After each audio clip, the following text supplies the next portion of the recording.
Every action causes a counteraction. Third Newton's law in such free interpretation appears to be true for radio communications. During the radio century, man began to use all possible ranges for different purposes.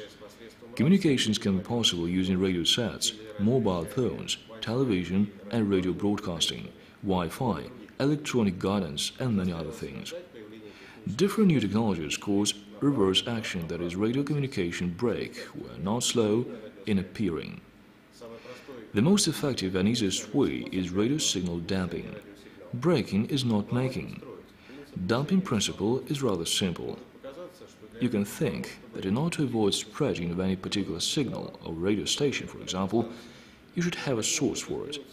But on the contrary, damping action is aimed at the receiver, or to be precise, at all the receivers of a damping zone. It will be enough if another signal begins to be broadcast at a necessary frequency, in order to make its level exceed signal level that is to be damped. Often you should just do it. Radio stations, for example, they have rather powerful kilowatt transmitters, but their signal source is often located at a distance from the receiver.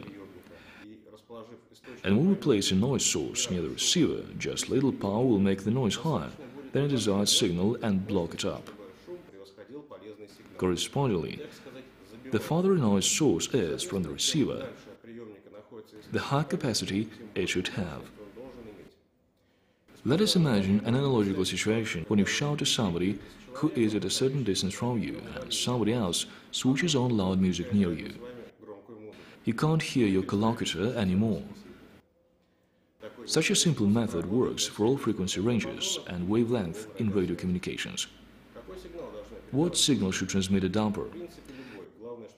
In principle, it can be any signal that successfully hampers reception of a signal being damped. White noise, often random sequences of sound.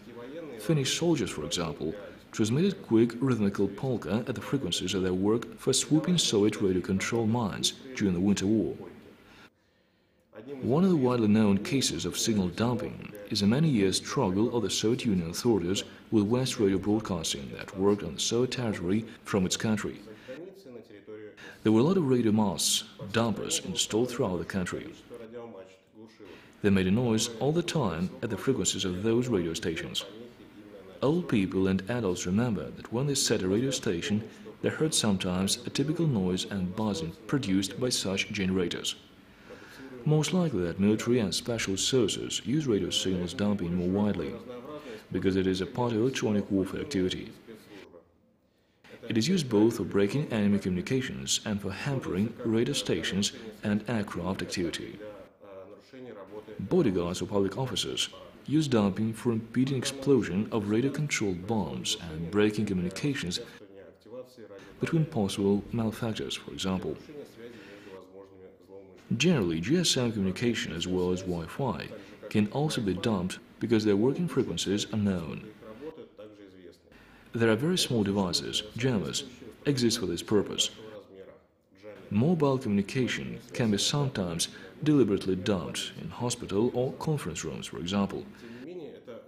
But it is a more difficult task than for radio broadcasting, for example, because there are a lot of base stations whose signal is rather strong.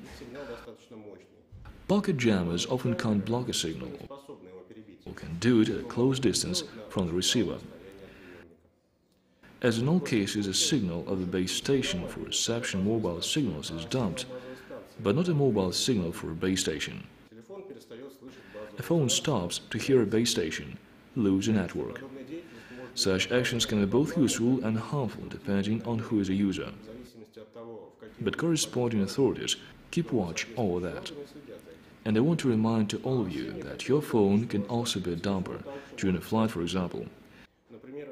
Therefore, in order to avoid influence on the work of sensitive equipment, don't forget to turn it off.